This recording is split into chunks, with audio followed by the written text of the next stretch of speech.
নমস্কার বন্ধুরা, আজকে আমি আপনাদের কাছে একটি গুরুত্বপূর্ণ ইনফরমেশান শেয়ার করতে চলেছি এই ভিডিওটির মাধ্যমে।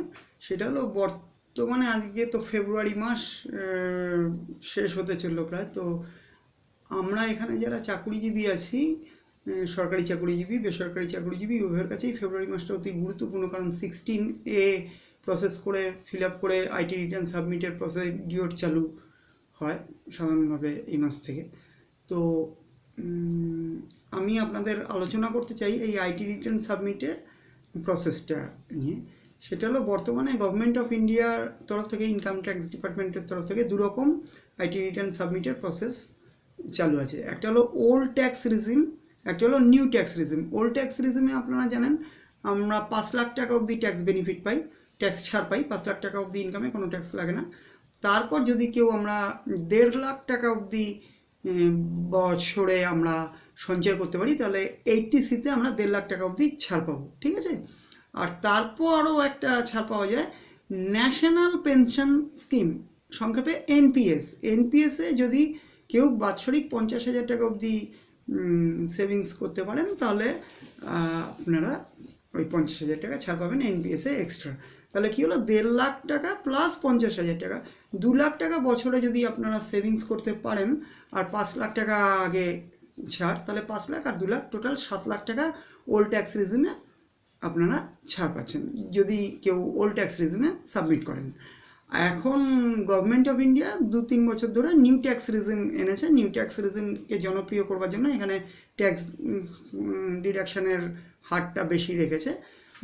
বর্তমান অ্যাসেসমেন্ট ইয়ার, অর্থাৎ অ্যাসেসমেন্ট ইয়ার মানে আপনার যেই বছরের ট্যাক্সটা অ্যাসেস করা হচ্ছে আর কি, সেটা হলো বর্তমান ফিনান্সিয়াল ইয়ার, যেটা কারেন্ট 2025-এর মার্চ 31 মার্চে কমপ্লিট হবে।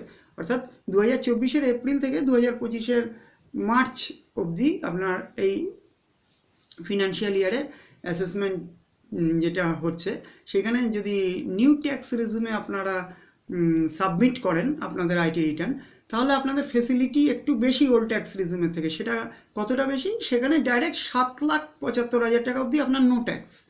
নিউ ট্যাক্স রিজিমে যারা আপনারা সাবমিট করবেন আইটি রিটার্ন, তাদের টোটাল ট্যাক্স বেনিফিট 7,75,000 টাকা অবধি আপনারা পাবেন। 7,75,000 টাকা শুনে মনে হচ্ছে যে এটা ওল্ড ট্যাক্স রিজিমে 7 লাখ, এটা 7,75,000 টাকার মাত্র বেনিফিট, কিন্তু ব্যাপারটা এরকম নয়।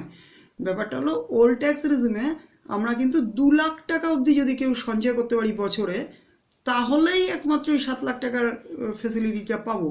কিন্তু নিউ ট্যাক্স রিজিমে কোনো রকম সেভিংসের কোনো দরকার নেই, ডাইরেক্ট 7,75,000 টাকা অবধি ট্যাক্স ফ্রি আছে। হ্যাঁ, অর্থাৎ নিউ ট্যাক্স রিজিমে আর 80Cর কোনো ব্যাপার রইল না। নিউ ট্যাক্স রিজিমে 80Cতে যে সঞ্চয় করে আমরা 1.5 লাখ টাকা অবধি ছাড় পাই ওল্ড ট্যাক্স রিজিমে, সেইটা নিউ ট্যাক্স রিজিমে নেই। এইখানে ডাইরেক্টলি আপনাকে ছাড় দেওয়া হয়েছে 7,75,000 টাকা অবধি, ঠিক আছে। তো 7 লাখ টাকা অবধি ট্যাক্সে ছাড়, আর 75,000 টাকা অবধি তো ওরা এক্সট্রা ডিডাকশন করে দেয়। তো সেই কারণে 7,75,000 টাকা অবধি নিউ ট্যাক্স রিজিমে যারা আপনারা আইটি রিটার্ন সাবমিট করবেন নিউ ট্যাক্স রিজিম ফলো করে, তারা কিন্তু ডাইরেক্ট 7,75,000 টাকা অবধি ট্যাক্স ছাড় পাবেন। আসলে নিউ ট্যাক্স রিজিমকে জনপ্রিয় করবার জন্য গভর্নমেন্ট অফ ইন্ডিয়া এই ছাড়টা বেশি করে দিচ্ছে। অনেকেই আমরা ভাবছি যে আর কয়েক বছরের মধ্যে হয়তো নিউ ট্যাক্স রেজিমই থাকবে, কারণ বেশিরভাগ আমরা যারা চাকুরিজীবী সম্প্রদায়ে আছি, তাদের তো ফোর্স সেভিংস করতে আমরা বাধ্য হই এই ট্যাক্সের দিকে তাকিয়ে। কিন্তু যারা ফোর্স সেভিংস করতে পারি না, তাদের তো ট্যাক্সটা দিতে হয় ওল্ড ট্যাক্স রিজিমে যারা সাবমিট করবে। যেমন আমি একটা এক্সাম্পল দিচ্ছি আপনাদের।